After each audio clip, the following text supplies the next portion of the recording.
தன்னோட அப்பாவ கண்டுபிடிக்கிற முயற்சியில நம்ம கௌதம் இதோட நிறுத்த போறாரா அப்படின்னு கேட்டீங்கன்னா, கண்டிப்பா கிடையவே கிடையாது. ஏன் அப்படின்னு பார்த்தீங்கன்னா, அந்த அளவுக்கு பயங்கரமான கோவத்துல தான் இப்போ நம்ம கௌதம் இருந்துட்டு இருக்காங்க. என்னதான் வந்து பார்த்தீங்கன்னா, இப்போ போட்ட பிளான்ல இந்த இலக்கியாவும், ரேவதியும் தப்பிச்சிருந்தாலுமே கூட, அடுத்தடுத்து வந்து பார்த்தீங்கன்னா, இப்போ நம்ம இலக்கியாவும், ரேவதியும் வசமா சிக்க போறாங்க அப்படின்னு தான் சொல்லணும்.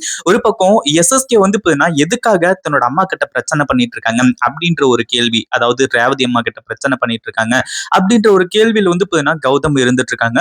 அடுத்ததா நம்ம இலக்கியாவும் ரேவதியும் இருந்துட்டு இதுக்கு மேலதான் பிரச்சனையே வரப்போகுது அப்படின்ற மாதிரி வந்து சொல்லி என்னென்னமோ சொல்லிட்டு இருக்காங்க. அதுவும் இல்லாம இந்த அதாவது ரேவதி அம்மாவை வந்து பார்த்தீங்கன்னா 30 வருஷத்துக்கு முன்னாடி தன்னோட அப்பா வந்து பார்த்தீங்கன்னா ஏமாத்திட்டு போனாங்க இல்லையா? அப்போ தன்னோட அப்பாவை பத்தி இவங்க சொல்றது எல்லாமே உண்மைதான். அதுவும் இல்லாம அதாவது கௌதம் வந்துட்டு தன்னோட அப்பாவை பார்க்கும்போது சண்டை போடுவாரு அப்படி இப்படின்ற மாதிரி இவங்க சொல்றது, அவங்க அப்பாவால வந்து பார்த்தீங்கன்னா கௌதமோட உயிருக்கு ஆபத்து அப்படின்ற மாதிரி சொல்றது எல்லாத்தையுமே நம்ம கௌதம் ஏத்துக்கிறாரு. பட் இருந்தாலுமே கூட வந்து பார்த்தீங்கன்னா நம்ம இத்தோட விடக்கூடாது. சீக்கிரமா தன்னோட அப்பா யாரு அப்படின்ற ஒரு விஷயத்த கண்டுபிடிச்சாகணும் அப்படின்ற மாதிரி வந்து சொல்லி பயங்கர கோவத்தோட வந்து பார்த்தீங்கன்னா நின்னுட்டு இருக்காங்க. உண்மையிலேயே வந்து பார்த்தீங்கன்னா இப்போ நம்ம கௌதம் வந்து இந்த விஷயத்த விடுற மாதிரியே கிடையாது. அந்த அளவுக்கு வந்து பார்த்தீங்கன்னா, அவங்க அவ்ளோ வந்து கோவத்துல இருக்காங்க. இதனோட விளைவா என்ன ஆகுது அப்படின்னு பார்த்தீங்கன்னா, இப்போ நம்ம கௌதம் இருந்துட்டு உண்மையிலேயே தன்னோட அப்பா யாரு அப்படின்ற ஒரு விஷயத்த கண்டுபிடிச்சுறாரு. அதுவும் இல்லாம இப்போ இந்த தாக்ஷாயணிக்கும் எல்லா உண்மையுமே தெரிஞ்சிருது.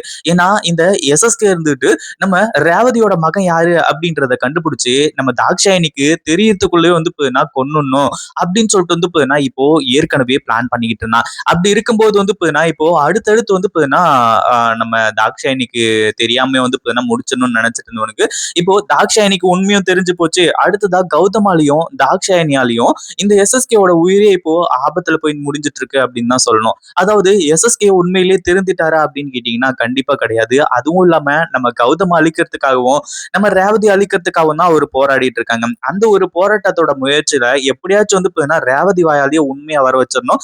இல்ல ரேவதியை ஃபாலோ பண்ணி கண்டுபிடிச்சிடணும் அப்படின்ற மாதிரி பார்த்தாங்க. ஆனா எதுவுமே முடியல.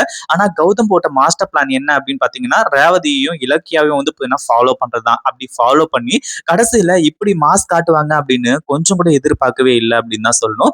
கடைசியில வந்து பாத்தீங்கன்னா இப்போ எஸ்எஸ்கே வசமா மாட்டிக்கிட்டாரு. நம்ம கௌதம் வந்துட்டு எஸ்எஸ்கேவோட சட்டையை பிடிச்சி சண்டை போட்டு இருக்கிறது மட்டும் இல்லாம நம்ம இலக்கியாவும் ரேவதியும் வந்து பாத்தீங்கன்னா அதை தடுக்கிறதுக்காக வராங்க. அப்பதான் நம்ம கௌதம் வந்துட்டு உண்மை என்ன அப்படின்றத சொல்றாங்க. நீ தானே என் அம்மா ரேவதியை வந்து ஏமாத்தினது, எனக்கு எல்லா உண்மையுமே தெரிஞ்சிருச்சு அப்படின்ற மாதிரி சொல்லி அப்பதான் வந்து தாக்ஷாயணி பக்கத்துல இருந்து என்ன சொல்ற கௌதம், நீ இங்க இருக்கிற ரேவதியை ஏமாத்தினது இந்த எஸ்எஸ்கேவா, அதுவும் இல்லாம உன்னோட அம்மா ரேவதியா அப்படின்னு சொல்லிட்டு மிகப்பெரிய அதிர்ச்சி ஆயிடுச்சு. கடைசியில தான் தாக்ஷாயணிக்கு எல்லா உண்மையுமே புரிஞ்சுச்சு. அதாவது தன்னோட புருஷன் தான் இத்தனை நாளா வந்து ஏமாத்திட்டு இருந்திருக்காரு. ஏற்கனவே ஒரு பொண்ணை வந்து ஏமாத்திட்டு அதுக்கப்புறம் 2ஆம் தரமா வந்து தன்னை கல்யாணம் பண்ணிருக்காரு அப்படின்ற உண்மை தெரிய வந்திருக்கு. இந்த வீடியோ பிடிச்சிருந்தா லைக் பண்ணுங்க, ஷேர் பண்ணுங்க. இப்பதான் நம்ம சேனலுக்கு ஃபர்ஸ்ட் டைம் வரீங்க அப்படின்னா கீழ இருக்க சப்ஸ்கிரைப் பட்டனை பிரஸ் பண்ணிக்கோங்க.